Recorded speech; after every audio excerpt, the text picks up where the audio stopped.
स्थिति का उनको एहसास कराना पड़ेगा कि देखो ये इतने बैक्टीरिया होते, ये बच्चा देखो नाक चाट रहा है, ये मैल है, इससे आगे चलकर कई बीमारियां हो सकती है।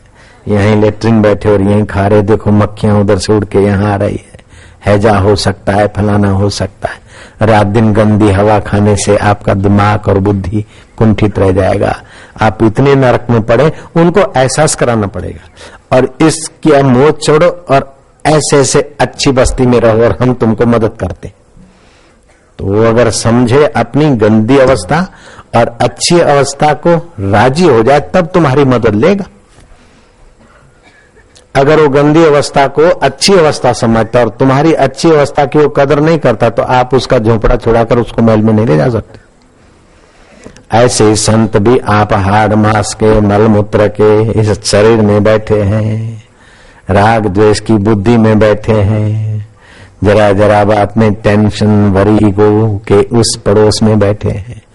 और संत आपको कथा के द्वारा महसूस कराते कि भाई इस गंदी बस्ती में मत बैठो, चलो हम भगवत तत्व में तुमको बैठाते। आप इस गंदी बस्ती की आसक्ति नहीं छोड़ोगे तब तक संत आपको परमात्मा तक नहीं बैठा सकते। हाँ, वो सुकर वो भूंड तो राजी हो जाए, लेकिन मिसेस भूंड बोलेगी कि छोड़ो, तुम किसके चक्कर में आ रहे हो, ये नाला तो वहां नहीं मिलेगा।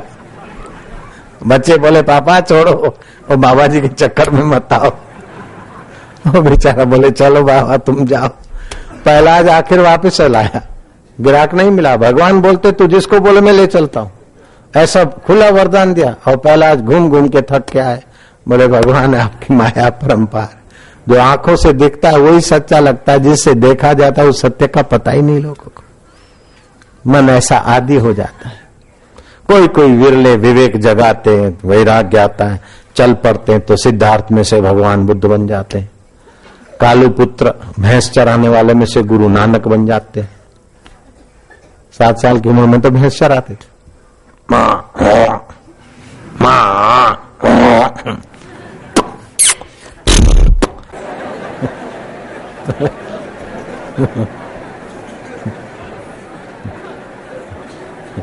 इसमें सदगुरुदेव की जय। मैं एक सिद्धांत को बहुत प्यार से मानता हूं, गोरखनाथ जी के सिद्धांत को। गोरखनाथ जी ने कहा कि हसीबो खेलीबो धरीबो ध्यान। ध्यान कोई मजूरी नहीं है, ध्यान कोई परिश्रम नहीं है, ध्यान कोई परेशानी नहीं है। सारे परिश्रमों को मिटाने की टेक्निक का नाम ध्यान है, सारी परेशानियों को मिटाने की कला का नाम ध्यान है, और सारे शुभों को पाने की कुंजी का नाम ध्यान है।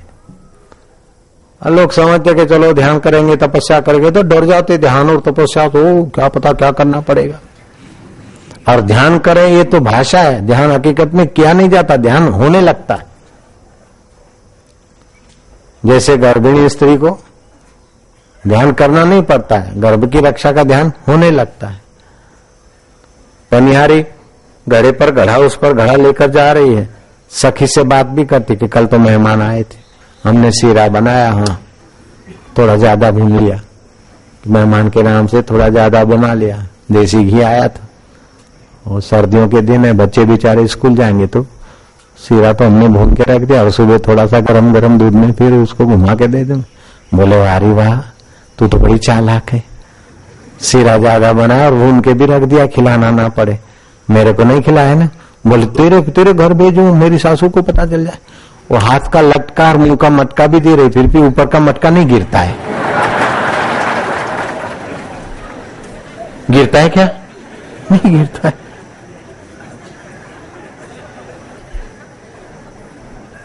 तो हमारे मन की 2 धाराएं हैं, एक मुख्य धारा, दूसरी गौण धारा।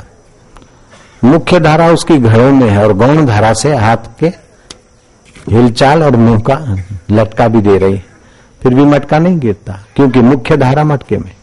ऐसे ही ध्यान का एक बार स्वाद आ जाए तो आपकी मुख्य धारा परमात्मा में लग जाएगी, तो संसार में लटके मटके का व्यवहार आपके मटके नहीं गिराएगा। No problem, no business problem, no office problem, no other problem. और प्रॉब्लम विल बी सॉल्व। क्या करें, भजन करेंगे, साधना करेंगे, बाबा के पास जाएंगे, क्या हो जाएगा, प्रॉब्लम हो जाएगा। अरे प्रॉब्लमों को प्रॉब्लम करने का पावर आ जाएगा।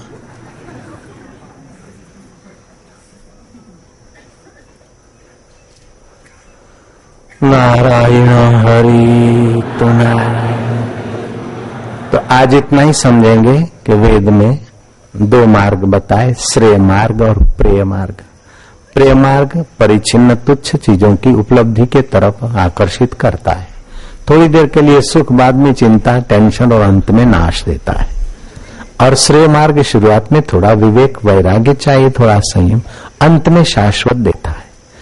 इस आत्मरूपी तेज पर जैसे अंगारे पर राख आ गई, राख हटाते जाओ तो अंगारा अपनी महिमा में चमकता है, ऐसे इस जीवात्मा पर विषय विकारों की राख है। उसके विचार दिव्य, उसके कर्म दिव्य, उसके निर्णय दिव्य होते ही वो राख, वो संस्कार हटते जाते और अपनी दिव्यता में जग जाता है, तो उसका सहज ध्यान होने लगता है। तो गोरखनाथ ने कहा, हसीबो खेलीबो धरीबो ध्यान।